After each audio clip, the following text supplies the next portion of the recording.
हम सभी सही लगा।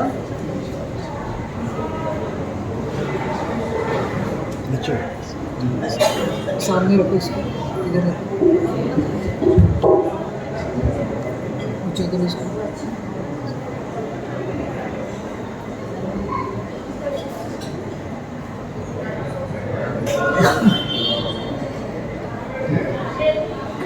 भगवंतों,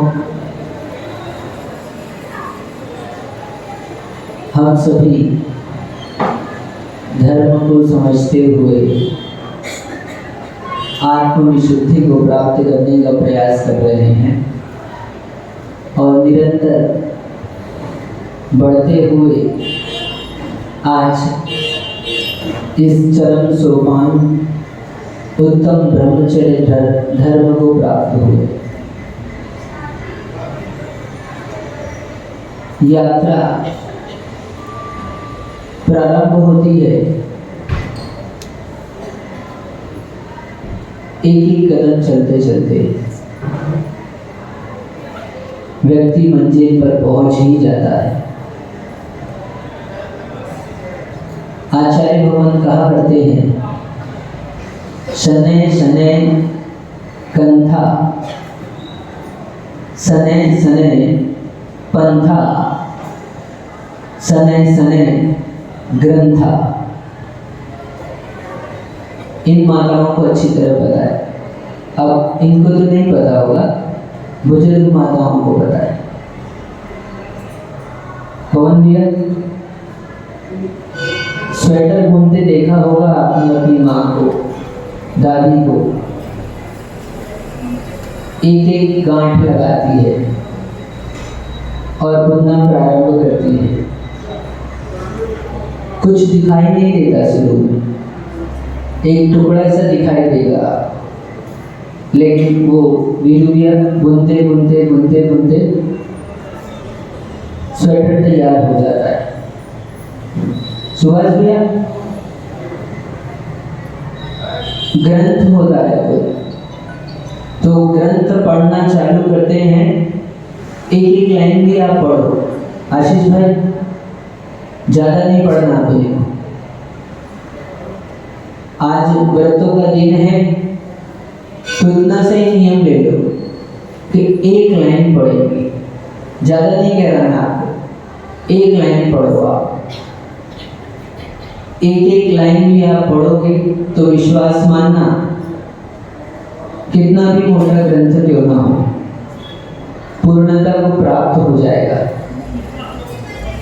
पंकज भैया, गोंदिया से चलना प्रारंभ किया, यूँ तो आप गाड़ी में आए, लेकिन हम बताते हैं कि पैदल चलते चलते एक एक कदम बढ़ाते बढ़ाते यहाँ तक पहुँच गए कि पहुँच गए।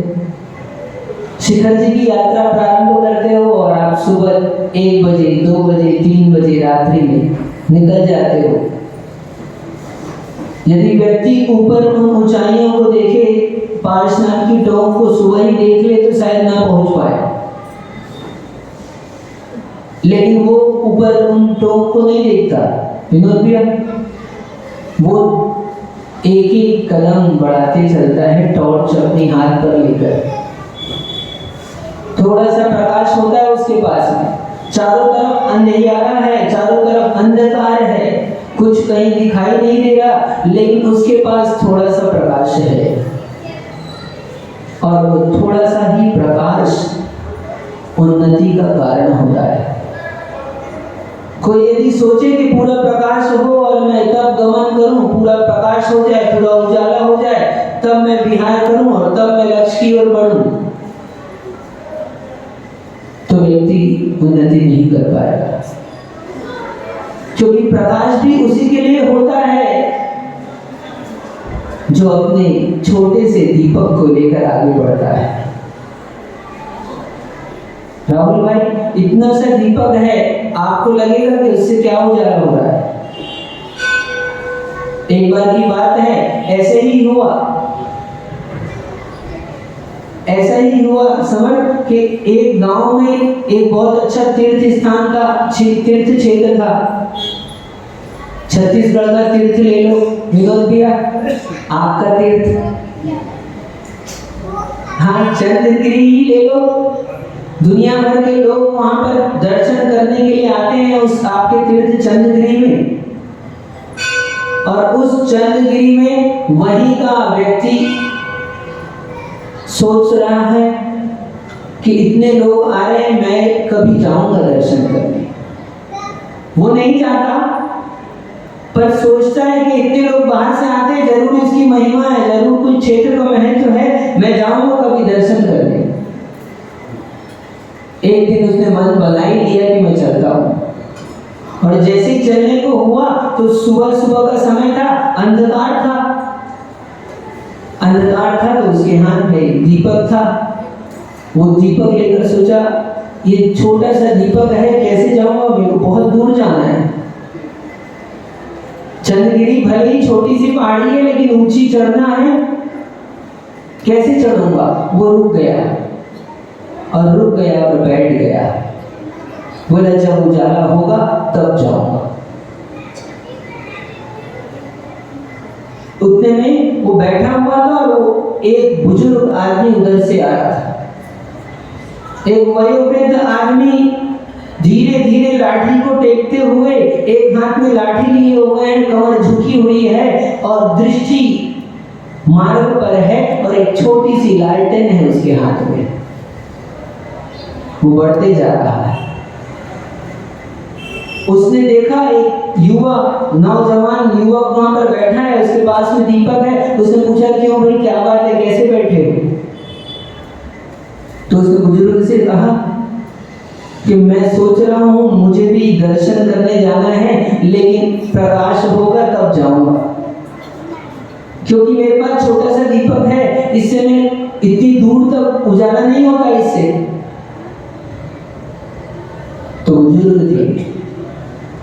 बुजुर्गों की बात काम की होती है, अच्छे से सुनना चाहिए। आशीष भाई, जितना अपन पढ़कर नहीं सीख पाएंगे,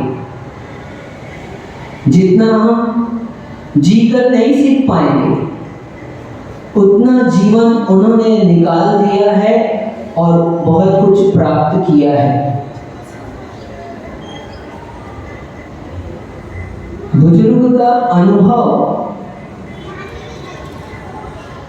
हमारे जीवन के लिए अत्यंत आवश्यक है। आचार्यों ने यहाँ तक कहा है कि साधु यदि अपने रत्नत्रय की आराधना करना चाहता है, रत्नत्रय का पालन करना चाहता है, तो ज्ञानार्णव ग्रंथ में एक वृद्ध सेवा अधिकार दिया है। वहां पर वृद्ध से आशय रत्नत्रय से वृद्ध है, रत्नत्रय को जानने वाले हैं, ऐसे वृद्ध से है। तो जो चीज हम आज नहीं सीख सकते वो पुरानी बातें और उनके पास में जीवन का 60 साल का 70 साल का जो अनुभव है वो अनुभव बताता है, कुछ सिखाता है हमको। तो उस वृद्ध व्यक्ति ने कहा, घबराते क्यों हो, मैं तो जा रहा हूं। तुम इस दीपक को लेकर ये मत सोचो कि इसका इतना सा प्रकाश है, तुम तो जितना प्रकाश है उसमें बस अपना एक कदम आगे बढ़ाओ।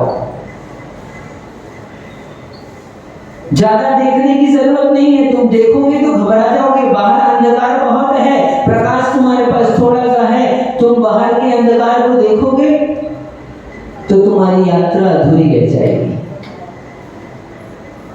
अंधकार को मत देखो। अध्यक्ष जी, तुम्हारे पास जो साधन है, जो दीपक है, तुम उसके प्रकाश मात्र को देखो और उस प्रकाश में जितना कर सकते हो उतना करने का प्रयास करो। उसने कहा, उसको समझ आ गई बात। उसने अपना दीपक उठाया और देखा जहां तक प्रकाश हो रहा है, कितना, एक कदम का, वो एक कदम आगे बढ़ा। ये जैसे ही एक कदम आगे बढ़ाता है, क्या होता है, प्रकाश भी एक कदम आगे हो जाता है। और ऐसे उसने यात्रा प्रारंभ की और एक एक कदम चलते चलते इन लोगों से पूछो, आज 10वें पड़ाव पर आ गए हैं। हाँ, यदि किसी को बोलते ये 10 उपवास कर लो, हाँ, तो बोलता 10 उपवास, महाराज एक नहीं होता हमसे। और ऐसे लोग जो एक समय भोजन नहीं छोड़ सकते, एक समय का भोजन नहीं छोड़ सकते, ऐसे लोगों ने भी इस जसपुर नगर में 10-10 उपवास किया। इतिहास है।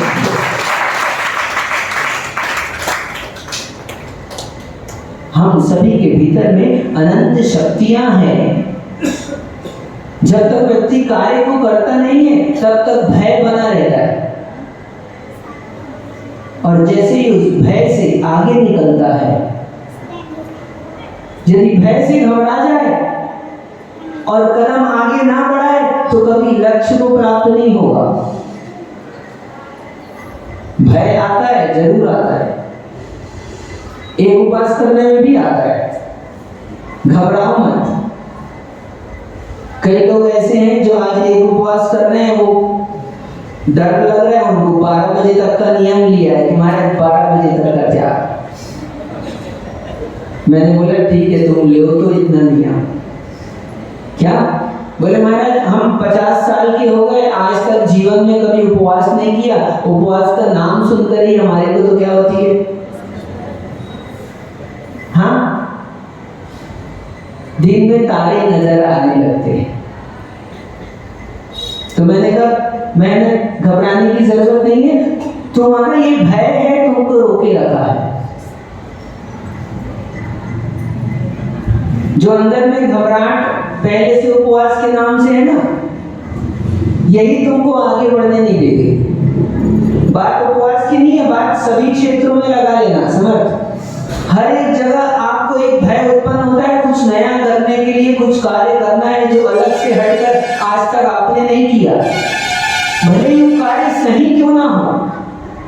अनुभव की बात बता रहे हैं, यदि सत्य है शास्त्र में लिखे हुए आचरण को आपने यदि आज तक फॉलो नहीं किया है और उस कार्य को भी आप करने को जाओगे, वो सत्य कार्य है, लोक में प्रसिद्ध है, आपकी प्रशंसा होने वाली है, फिर भी उस कार्य को करने के पहले आप घबरा जाओगे। जिसने कभी उपवास नहीं किया तो उपवास के नाम से घबरा जाएगा, लेकिन घबराने की बात नहीं, एक कदम आगे बढ़ाओ। तुम ये मत सोचो कि जब शक्ति आएगी तब हम उपवास करेंगे। क्या जब शक्ति एकत्रित हो जाएगी तब उपवास करेंगे? अभी नहीं, अभी तो लगता है कि हमारे पास ताकत नहीं है, कैसे करें? ये हमारा भय है और ये भय ही हमको पीछे किए है। आज तक हम संसार में रुके हैं तो इस भय के कारण से रुके। एक छोटे से नियम में भी भय होता है तो व्रत और महाव्रत के लिए कितना भय होगा। अब हम कह रहे हैं लोगों से व्रती बन जाओ, जो कि मनुष्य जीवन का सार यदि कोई है तो व्रत ग्रहण करने में है। अणुव्रत यदि महाव्रत को प्राप्त हो तो अच्छी बात है, सुभाष भैया, और नहीं तो अणुव्रत तो ले ही लेना चाहिए।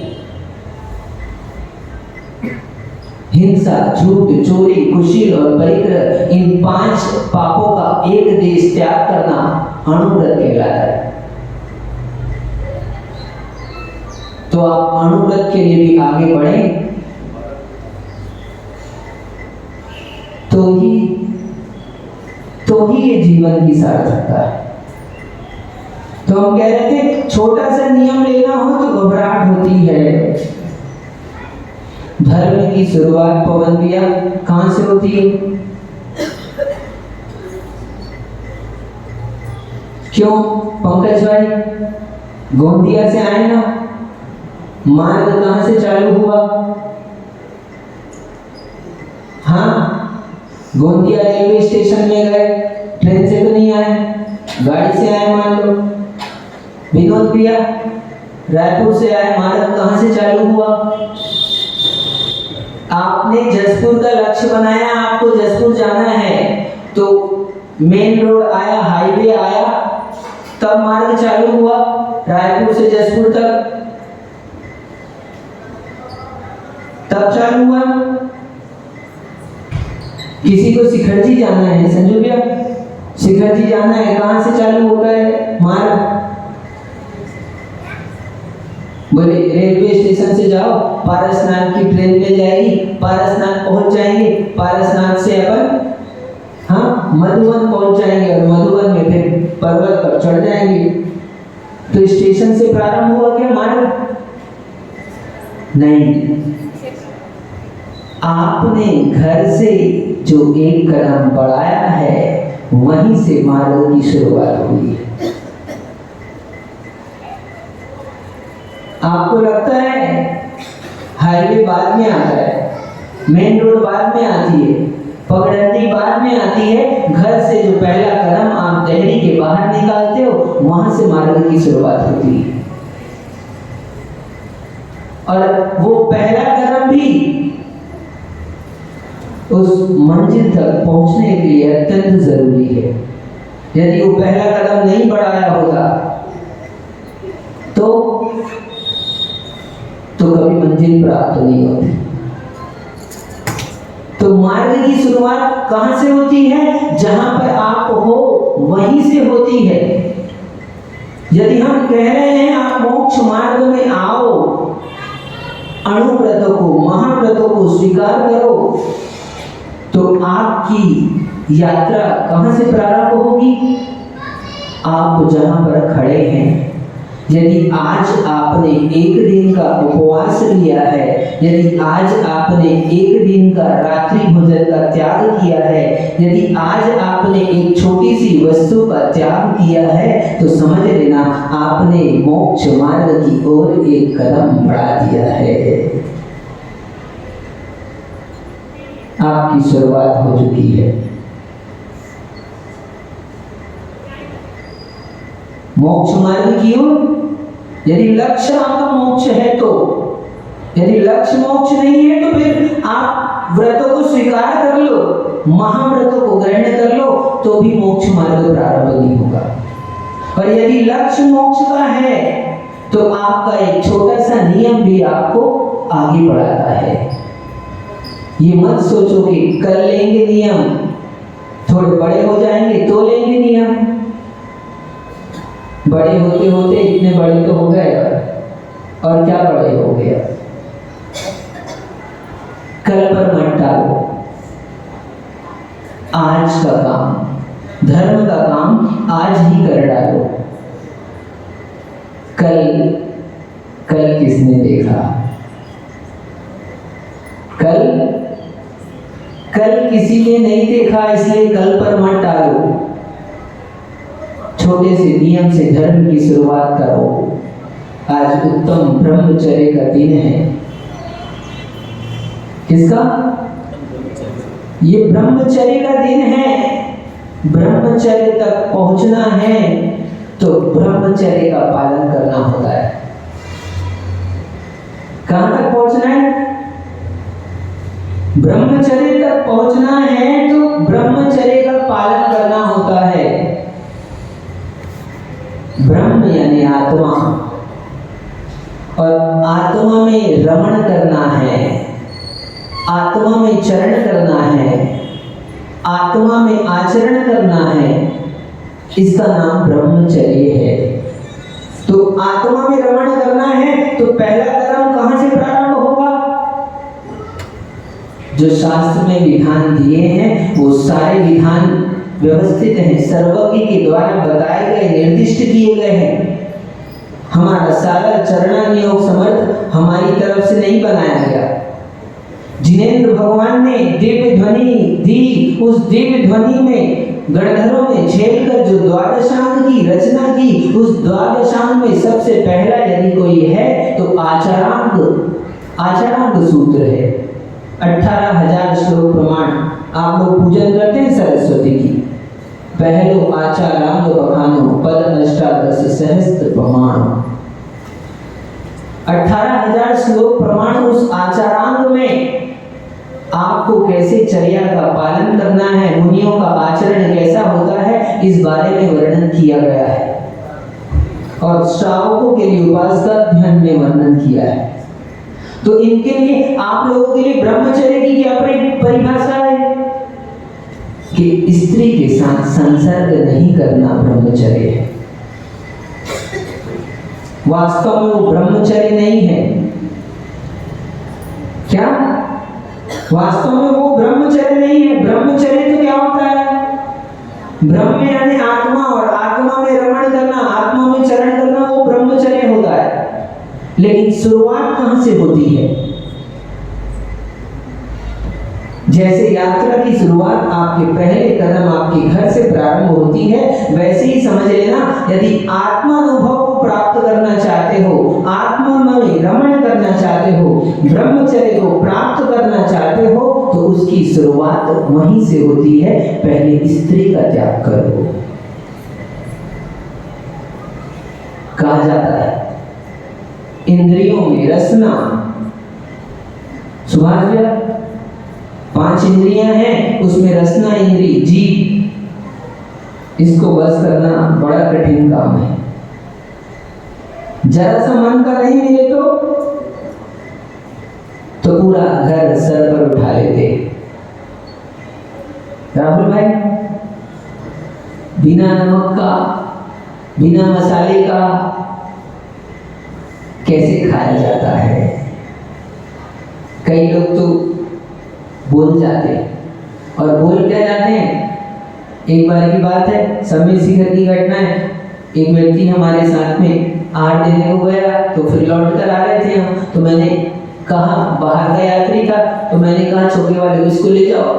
तो वो मेरी तरफ देखने लगा, तो महाराज युवा था, तो बोल महाराज नहीं।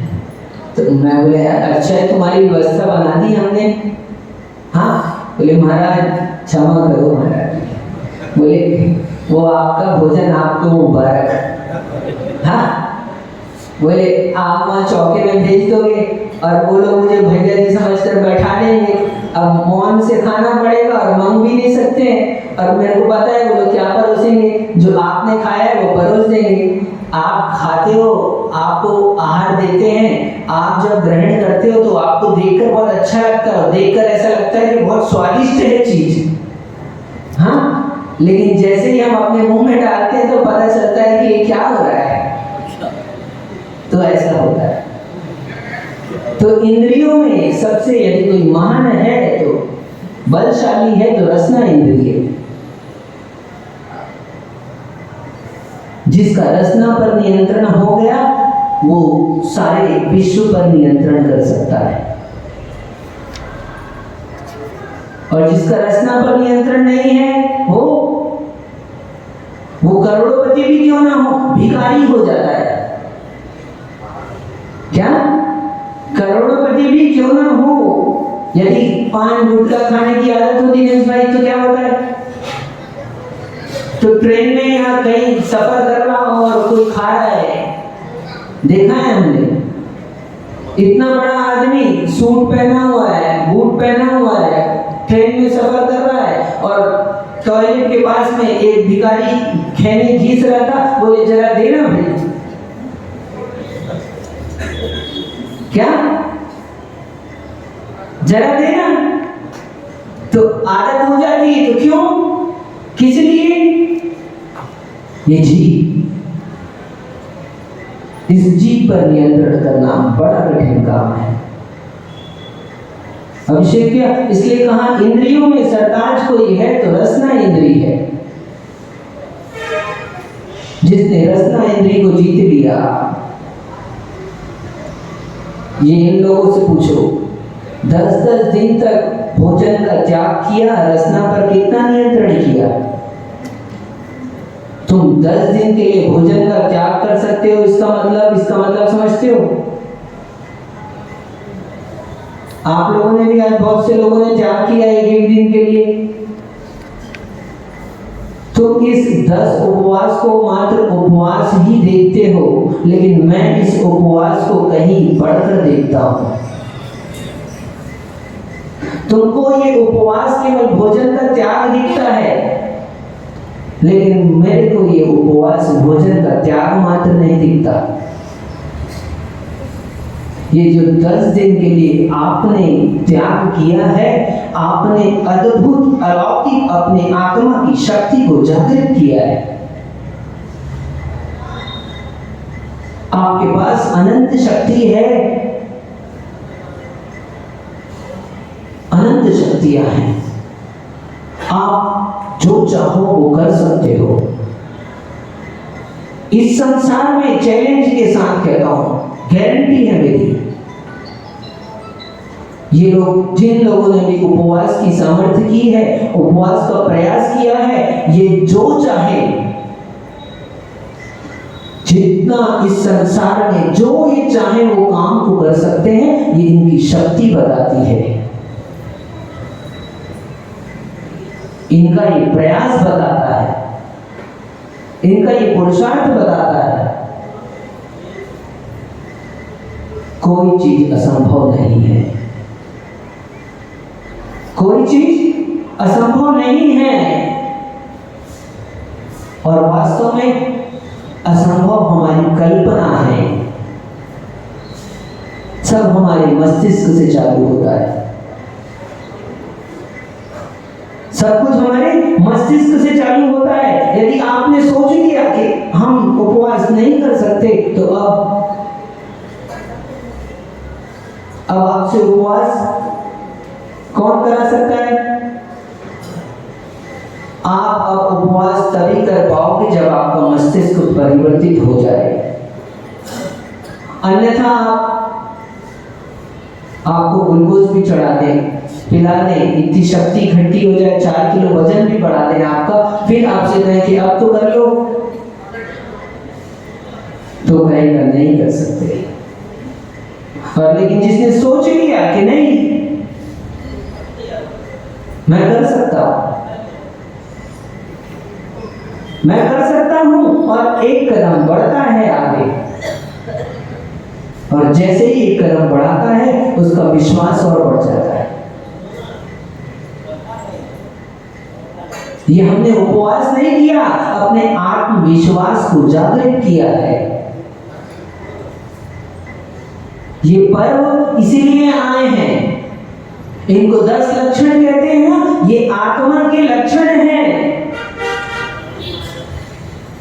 ये आत्मा की ओर ले जाने वाले हैं, ये आत्मा की पहचान कराने वाले हैं। ये इस बात की पहचान कराते हैं कि आपकी आत्मा में अनंत शक्ति है। उस अनंत शक्ति की पहचान आपकी थोड़ी सी शक्ति से हुई। बस इस शक्ति को आधार बनाकर, दीपक बनाकर एक एक कदम आगे बढ़ते जाओ। इसी शक्ति को, ये मत सोचो बहुत हो जाएगी तब कार्य होगा। जैसे भूल तो नहीं गए दीपक वाले व्यक्ति को, विनोद भैया, उसी चंद्रगिरी में नीचे बैठा हुआ व्यक्ति ऊपर की ओर पहुंच चुका है। जिसको कभी कोई देखता नहीं था, आज वो शिखर पर है, केवल एक दीपक के सहारे। और केवल एक दीपक के सहारे नहीं, केवल एक विश्वास के सहारे। आज उत्तम ब्रह्मचर्य का दिन है। विश्वास करो आपकी आत्मा में अनंत शक्ति है। जब आप एक दिन के लिए त्याग कर सकते हो तो आप ब्रह्मचर्य को उपलब्ध हो सकते हो। ब्रह्मचर्य कोई कठिन काम नहीं है। लोगों को ब्रह्मचर्य का नाम लेते ही घबराहट होने लगती है।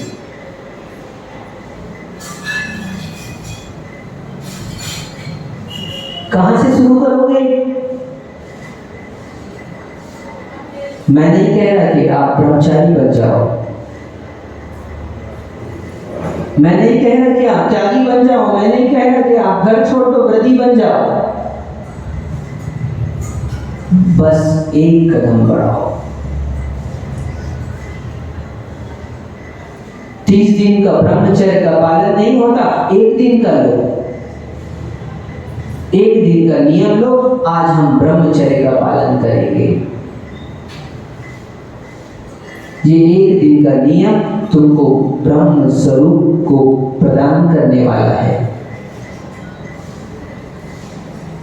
छोटा सा नियम, एक कदम मंजिल तक पहुंचाने वाला है।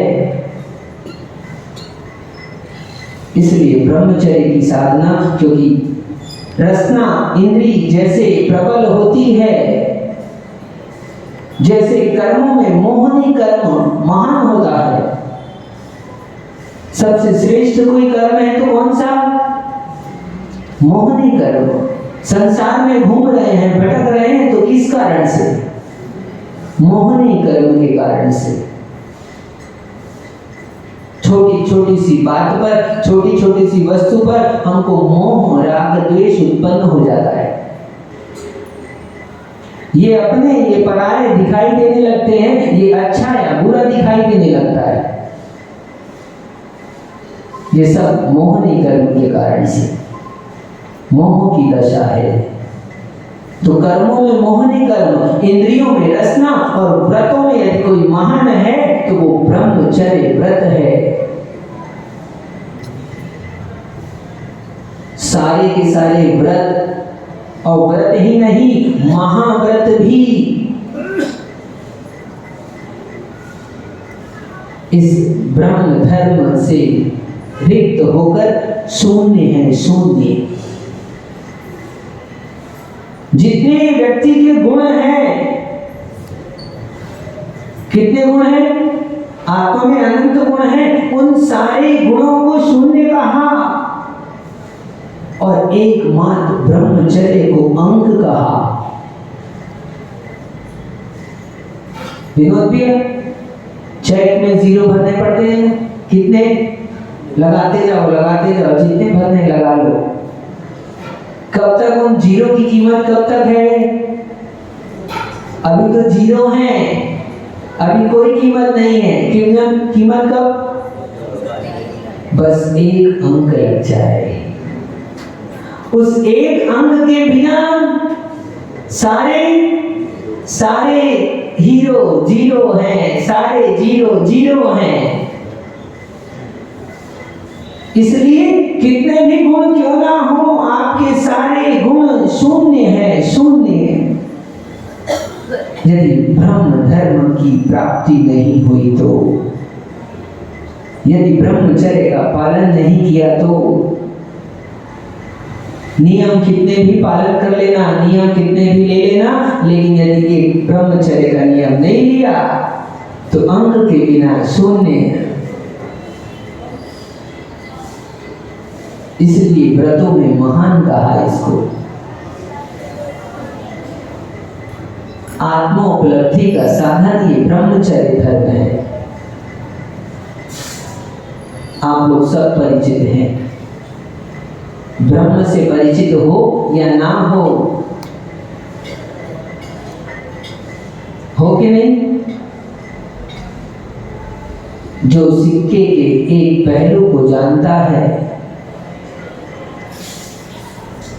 यदि वो सिक्के को जानता है तो दूसरा पहलू भले ही ना देखा हो उसने,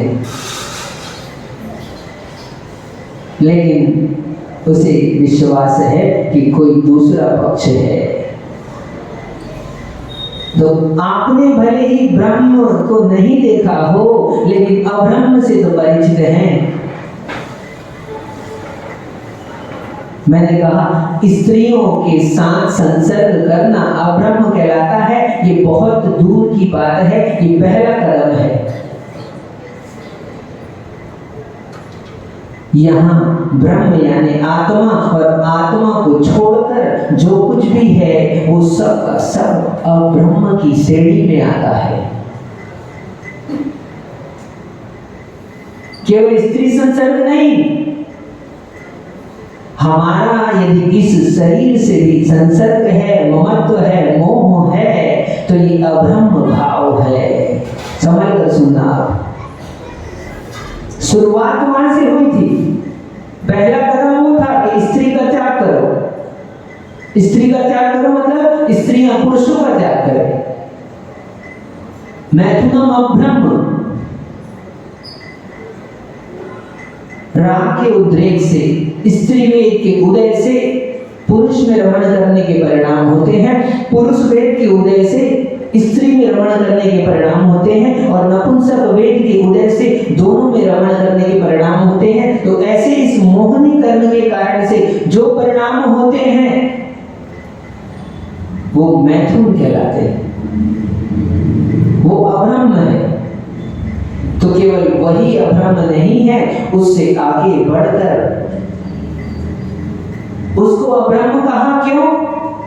जैसे हमने कहा था कि आपने जो पहला कदम बढ़ाया वो मोक्ष मार्ग की शुरुआत है, वैसे ही समझना स्त्रियों के साथ जो संसर्ग है वो अब्रह्म की शुरुआत है।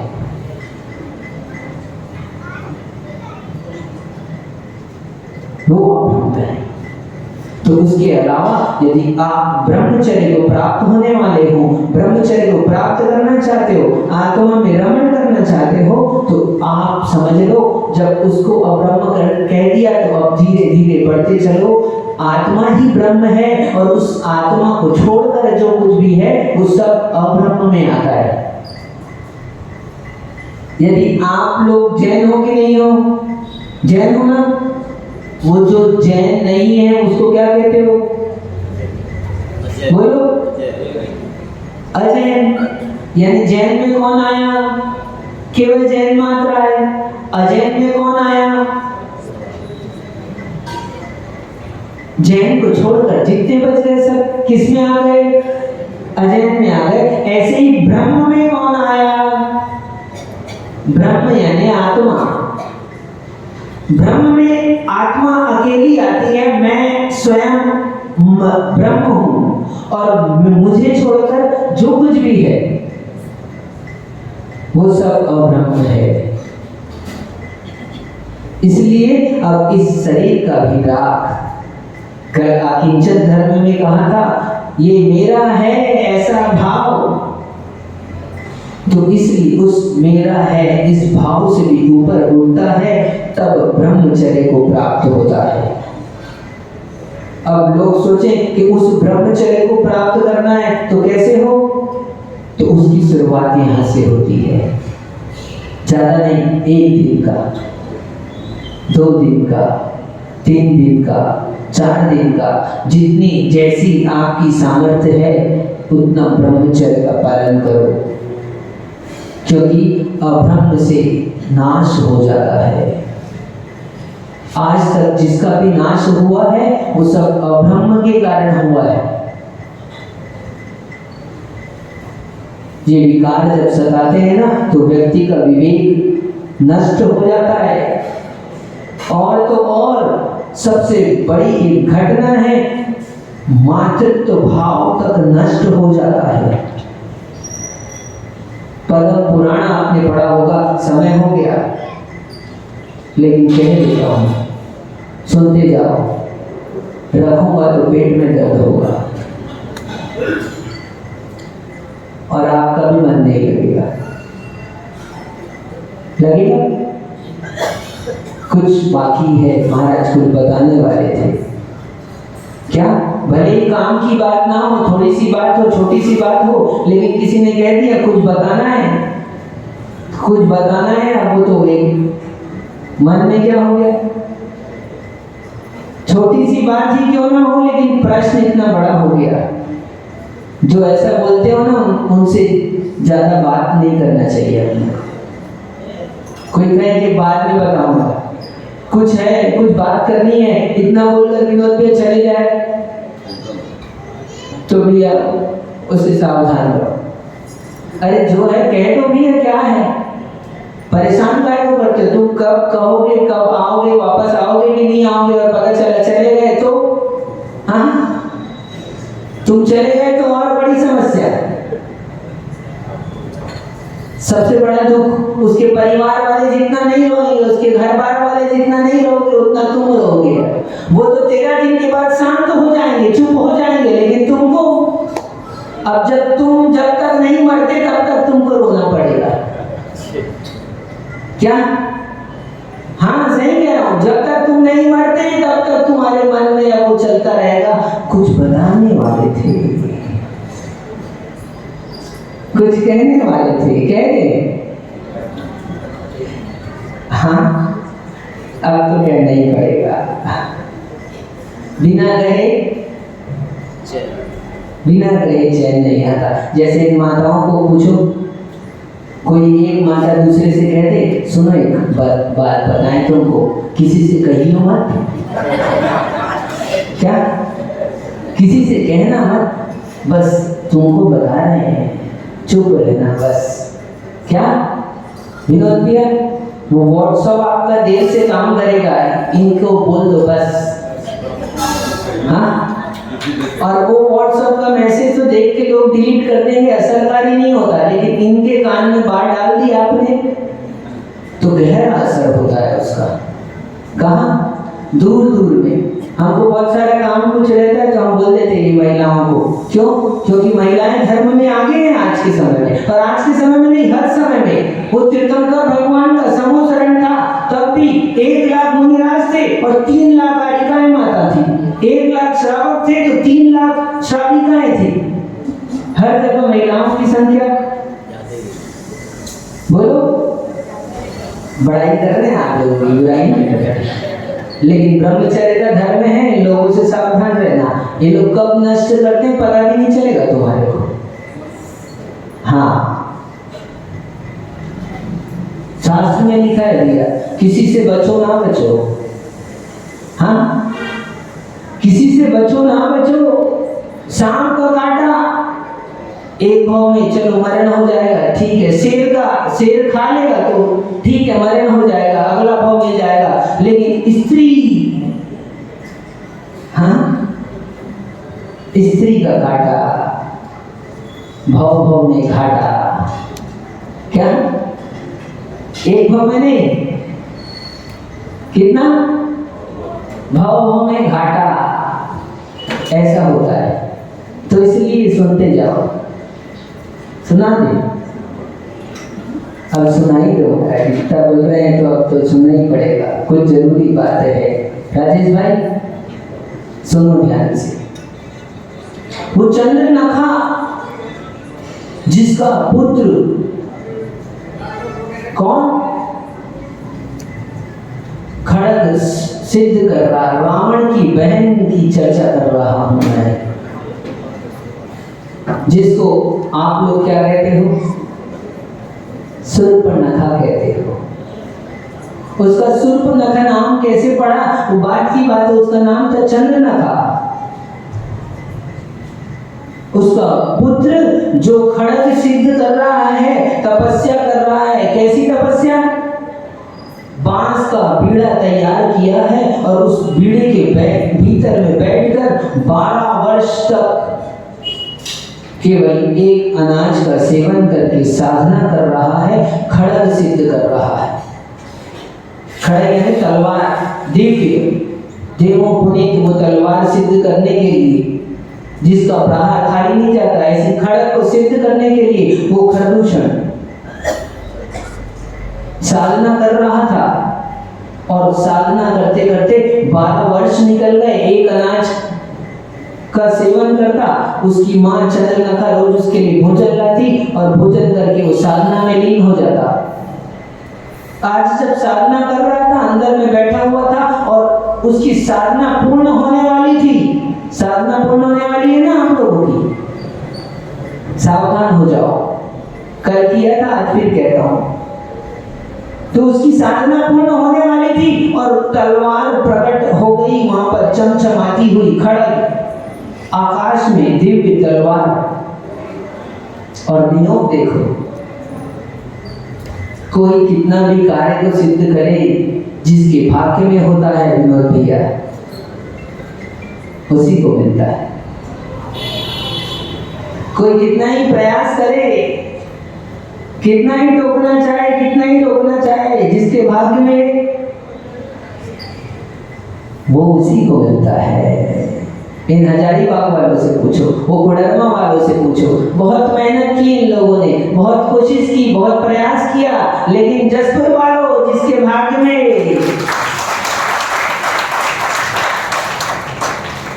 जिसके भाग्य में होता है उसी को मिलता है।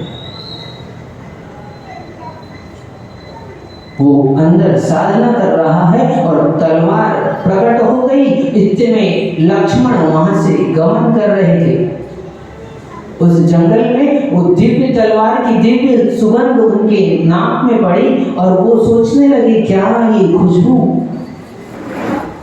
उस खुशबू के पीछे चले तो उनको तलवार दिखी। अब पुण्यात्मा जीव होता है तो उसके हाथ में आई जाती है सामग्री। क्या भैया, पुण्यात्मा जीव है, पूर्व के कर्म है, ऐसे तो कोई रोकना चाहे तो भी नहीं रोक सकते। उसके भाग्य में, उसके हाथ में आई जाती है चीज।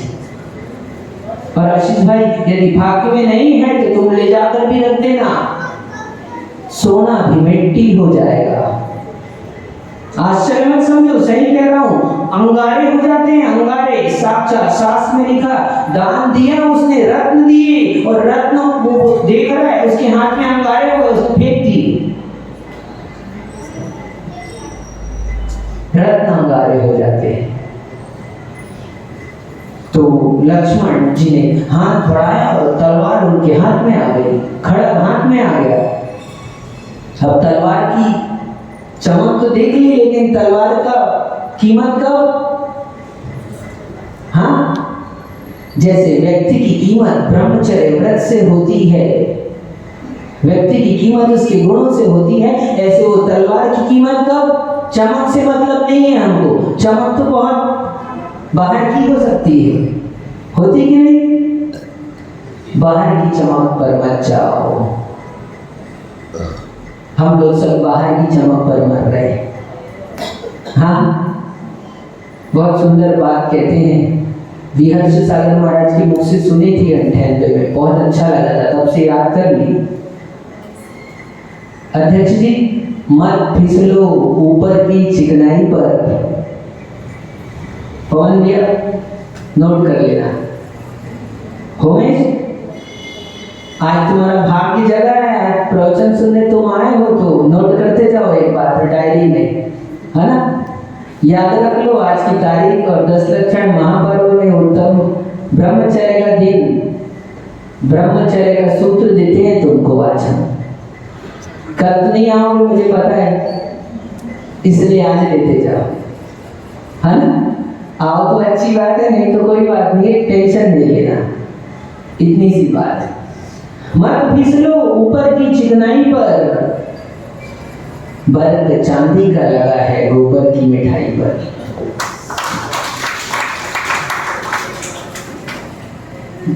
लगा है कि नहीं?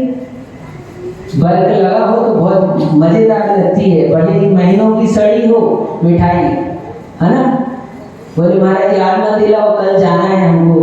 10 दिन का नियम था, 10 दिन तो घर में खाएंगे, 10 दिन के बाद जैसे याद छूटेंगे कल, हाँ, जैसे हमारे आचार्य लोग कहते हैं, जैसे गायों को बांध कर रखा जाता है और जैसे ही खोला जाता है, छोड़ा जाता है, तो सब भागती है ऐसे।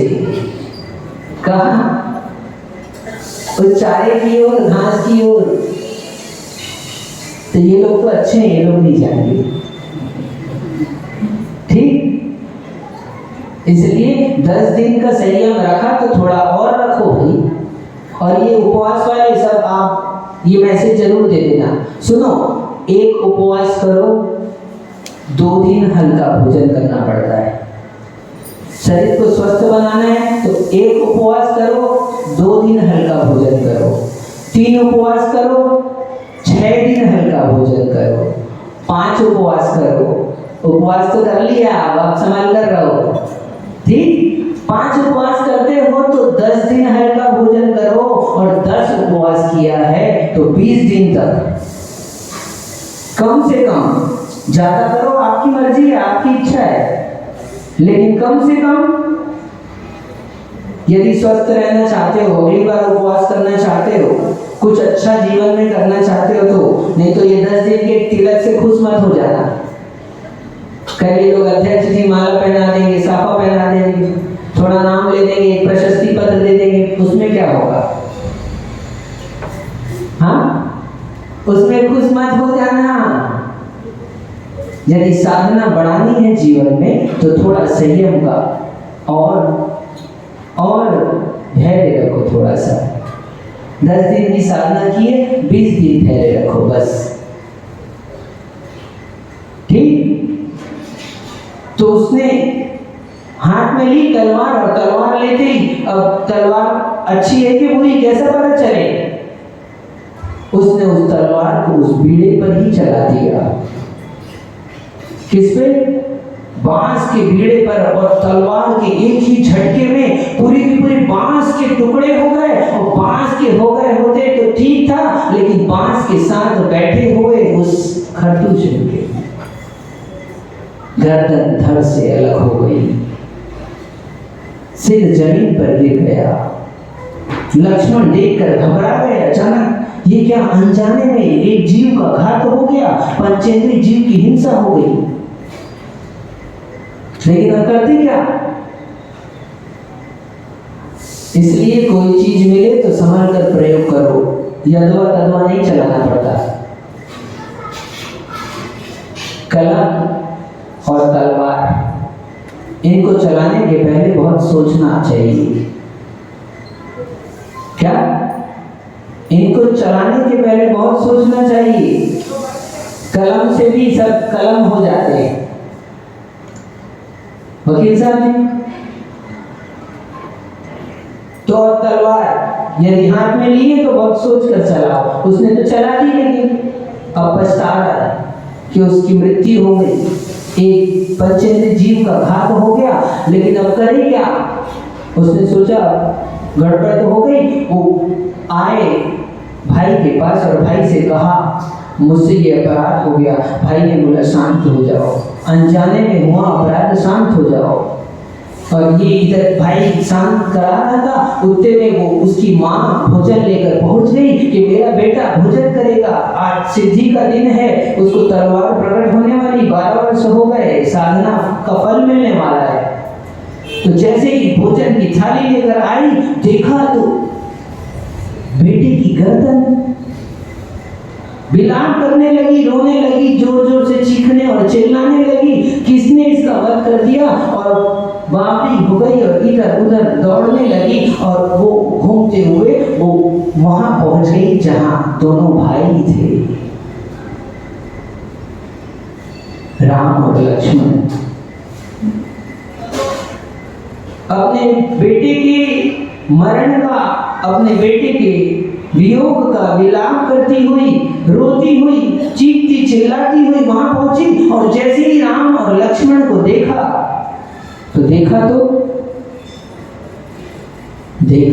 राम को तो अब्रह्म भाव को प्राप्त हो गई। मां का मातृत्व नष्ट हो गया। उस स्थिति में देखो, जहां बेटा मरा हुआ है, गर्दन डली है, उस बेटे के वियोग का विलाप करते हुए भी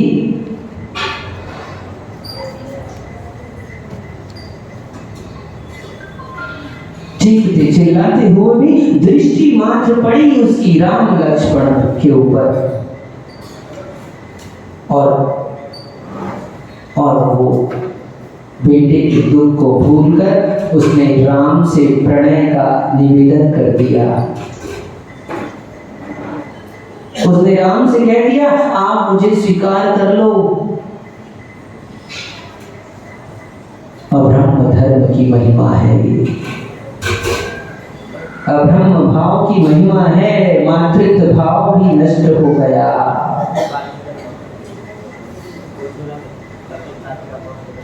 राम महापुरुष है, सामान्य व्यक्ति नहीं है।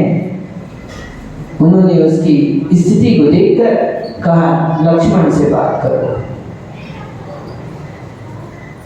लेकिन जब उद्वेग होता है, विकार सताता है, व्यक्ति चरम सीमा में होता है, तो कुछ दृष्टिगोचर नहीं होता। उसने लक्ष्मण से निवेदन कर दिया। लक्ष्मण को क्रोध आ गया, उसने उसको इनकार कर दिया, लौटा दिया, डांट कर भगा दिया। तब कहा कि उसकी नाक कट गई। ये महापुरुष है, किसी स्त्री पर, अबला पर हाथ नहीं उठाते, शस्त्र नहीं चलाते। उन्होंने नाक नहीं काटी, उन्होंने उसके प्रणय के निवेदन को अस्वीकार कर दिया, इसलिए कहा उसकी नाक कट गई। अब्रह्म धर्म के कारण से सभी की नाक कट जाती है। किसी दूसरे को मत देखना, अपने आप को देखो। बाहर से क्या है, भीतर में क्या है, देखो अपने आप को।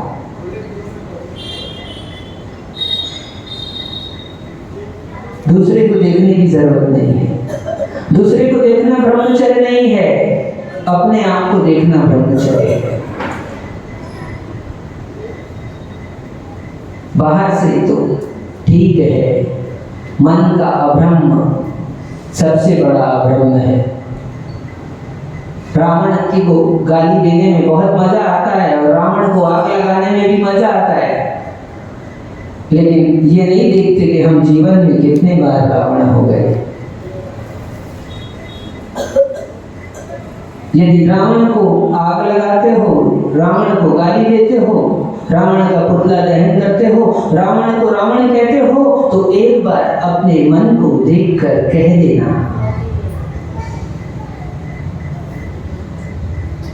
एक बार अपने मन को देखकर कह देना। लेकिन घबराओ मत, शुरुआत करो। आज एक कदम बढ़ाओगे तो पारसनाथ की टोक जरूर आ जाएगी। भले ही आपके पास टॉर्च है, लेकिन उस टॉर्च के प्रकाश में भी चलना चालू करोगे तो निश्चित मान के चलना मंजिल जरूर प्राप्त हो जाएगी। रे बंदिया, इसलिए ब्रह्मचर्य से घबराओ मत। एक दिन का पुरुषार्थ करो, एक दिन का प्रयास करो। आपका थोड़ा सा प्रयास आपको ब्रह्म धर्म को उपलब्ध कराएगा। आज का ये थोड़ा सा प्रयास आपको शाश्वत सुख प्रदान कराएगा। इसलिए व्रतों में यदि कोई महान है तो ब्रह्मचर्य व्रत है। इसके लिए क्या करना है? इसके लिए ज्यादा कुछ नहीं करना। इसके लिए बस ये जो चटोरी जीभ है ना, थोड़ी सी छोटी सी जीभ, 4 अंगुल की जीभ, इस पर नियंत्रण कर लो। इसको यदि बस में कर लोगे तो स्पर्श इंद्रिय भी बस में हो जाएगी। इसको यदि बस में कर लोगे तो मन भी बस में हो जाएगा। इसलिए ज्यादा नहीं, आज एक दिन का। ऐसे तो सब लोग उपवास वाले ही बैठे हैं, कह रहे थे महाराज कहो आज तो चिंता नहीं है, आज तो दुकान भी बंद है अध्यक्ष जी, है ना शायद, और अपने को भोजन भी नहीं करना है तो ठीक है, लेकिन भोजन नहीं करना तो कोई बात नहीं, पूजन बड़े मने योग से करो। आज लास्ट डे है। क्या होता है? कॉलेज का लास्ट डे होता है ना, तो क्या करते हैं लोग? क्यों? आज लास्ट डे है तो अरे भैया 10 लक्षण का आज आखिरी दिन है, फिर क्या पता अगले साल आप रहो ना रहो, हम रहे ना रहे, ये लोग रहे ना रहे, ये मौका रहे ना रहे। इसलिए पूरे मनोयोग से, पूरे आनंद के साथ भक्ति का आनंद लो। भगवान की भक्ति मुक्ति का कारण है और भुक्ति का भी कारण है। भुक्ति मिलेगी, लेकिन बाद में भुक्ति के पहले भक्ति में लग जाओ तो मुक्ति के लिए रास्ता तैयार हो जाएगा। आप एक कदम बढ़ाओ, ज्यादा मेहनत मत करो, थोड़ा सा प्रयास लक्ष्य को दिलाता है। भूलना मत, ये उपवास नहीं है, ये आपने अपने विश्वास को जगाया है, ये आत्मा की शक्ति का विश्वास है। इस विश्वास को बनाए रखना, आपको मोक्ष अवश्य मिलेगा। जब भी आचार्य भगवान विशुद्ध सागर जी महाराज जी की